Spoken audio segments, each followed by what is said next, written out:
మీరు ఏదో కొత్తగా తెచ్చి ఉచితాలని చెప్పి మమ్మల్ని ఖరాబ్ చేయకూరి ఏదో కష్టపడి పంట పండించుకుంటున్నాం దానికి తగ్గట్టు వేయుర్రి 18,000 కోట్లు రైతు సహాయంలో పెట్టాను. ఇలా ఈ రైతులందరూ ఆదుకో వెంటనే. ఈ ప్రాంతంలో ఒక ఎకరానికి 2 ట్రాక్టర్లు 2.5 ట్రాక్టర్ల పంట పండుతుంది. ఎంత పంట ఉందో నువ్వే కోసుకపో, నీ ఆఫీసర్లే కోసుకపోని, ఎవరైనా కోసుకపోని, లేదు మీ పార్టీలు కోసుకపోని, నాకు బాధ లేదు. కానీ ఆ రైతుకు మొన్న కితం పంట కింద ఎన్ని పైసలు వచ్చినాయో అన్ని పైసలు ఇవి అంతే. ₹1 కూడా ఎక్కువద్దు.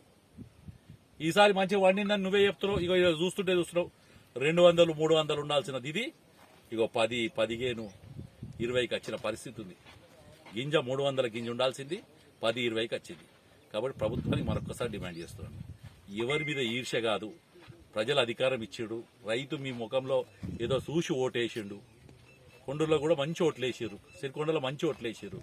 నేను అడుగుతున్నాను, ఈ రైతును కాపాడడానికి మీరు ఏం చేస్తున్నారు?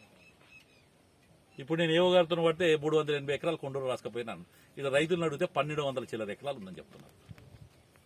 ఈ జిల్లా యంత్రాంగంగా అంటున్నాను, ఏమో చెప్తున్నారు దీంట్లోనట పర్సంటేజ్ ఎంత పర్సంటేజ్ ఉంటుంది. ఇది ఏం చేసుకుంటాడు రైతు?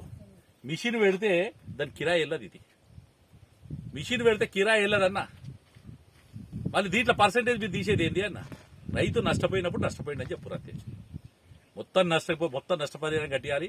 అటు వాడి, మధుల్తండ, సీతాయిపేట్, కొన్నాజిపేట్, కొండూరు, చిన్నవాల్గోటు ఈ ప్రాంతంలో ఏదైతే నష్టపోయిందో దానికి వెంటనే నష్టపరిహారం కట్టియాలని చెప్పి డిమాండ్ చేయడం జరుగుతుంది.